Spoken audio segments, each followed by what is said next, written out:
over your head. And there it is. There was somebody wearing it. You bring it along on trips? There are holes in it. You put there it is. You know how they say an ostrich buries its head in the sand? You bury your face and your hands to catch a few Z's during the day. So there you go. Earlier this year, there was a huge response to the prototype. So now they're actually developing this thing.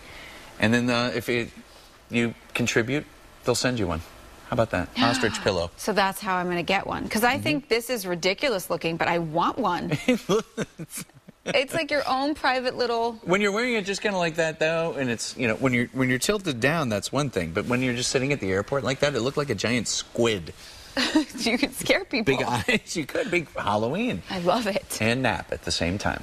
We're officially now in fall. Yes. And that means it is time to get planting, believe it or not. Dana Turtle is live at DeMonier's greenhouse in East Columbus with what you can plant now to have a colorful garden next spring. Giving us good tips, Dana.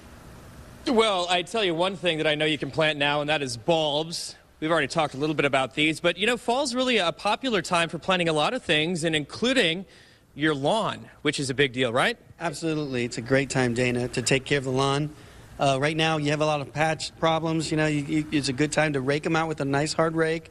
You want to clear the soil, get it roughed up, and then start seeding. You can seed the whole lawn if you want, but obviously a lot of people have a lot of patch problems. The other thing that's really vital this time of year is putting on that fourth step in the program, the winterizer.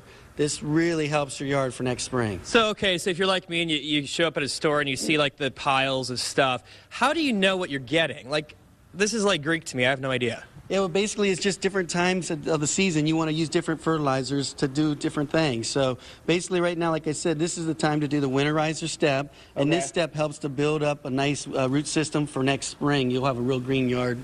So now's the time to do it? Absolutely. And, you know, end of September, October is a great time to put your winterizer down. So why is fall such a good time to do all that? You'd think it would be spring. Yeah, well, you do a spring program, and that one usually you're trying to help do the crabgrass preventer. But in the fall, it's a good time. The weather changes, it's cooler, and it's a good time to get the grass growing again. Just basically the fertilizer for the root system is what you're trying to do. All right. So, hey, I noticed this thing behind us here. A grub-free zone. What's a grub? Those are the little guys that like to eat the root systems on your grass, and it kills it. You're actually getting too far for the grub control at this time now. Ooh, that's kind of gross. You get all kinds of stuff, though, in your lawn. And then, of course, the big thing, Sean, Lisa, Pete, everyone, is the Halloween.